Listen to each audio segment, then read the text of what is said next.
ईसाई, मुसलमान और यहूदी सिर्फ एक खुदा पर यकीन रखते हैं और तीनों हजरत इब्राहिम की औलादों में से हैं।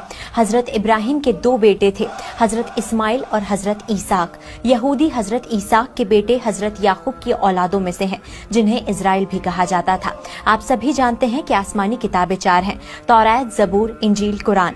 तौरात हजरत मूसा पर नाजिल हुई, जिसे यहूदी अपनी किताब तनाख मानते हैं। कुरान में तौरात का जिक्र है, लेकिन वक्त के साथ इसमें तब्दीलियां हुई, इसलिए मुसलमान आज के तौरात को मुकम्मल नहीं मानते, क्योंकि खुदा की भेजी किताब में बदलाव नहीं होता। दूसरी तरफ क्रिश्चियन हजरत ईसा, जीसस क्राइस्ट को खुदा का बेटा मानते हैं।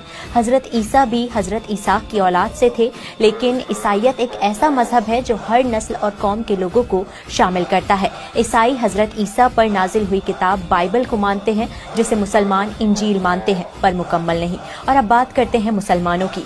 हजरत इब्राहिम के पहले बेटे हजरत इस्माइल की औलाद से अरब कबीला निकला, जो आखिरी पैगंबर मोहम्मद साहब के जरिए इस्लाम को मानने वाला मुसलमान बना, जिनकी मुकद्दस किताब कुरान है। पर असली जंग यहीं से शुरू होती है, क्योंकि तीनों मजहब किसी के आने का इंतजार कर रहे हैं। यहूदी एक ऐसे शख्स का इंतजार कर रहे हैं जो यहूदी कौम की अजमत कायम करेगा और फिलिस्तीन के बैतुल मुकद्दस यानी अल-अक्सा को टेम्पल में बदल देगा, जिस शख्स का जिक्र कुरान में है, जिसे मुसलमान दज्जाल मानते हैं। इसलिए इजराइल बैतुल मुकद्दस को शहीद नहीं करता।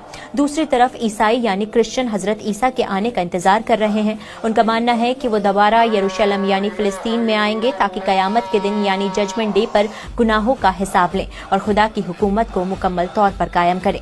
तीसरी तरफ मुसलमान भी इंतजार कर रहे हैं कि बैतुल मुकद्दस में हजरत ईसा आएंगे, पर उनके साथ हजरत मेहदी का भी ज़हूर होगा और वो दोनों दुनिया में इंसाफ कायम करेंगे और दज्जाल को खत्म कर देंगे। इसलिए अभी दुनिया में बहुत से जुल्म होने बाकी हैं।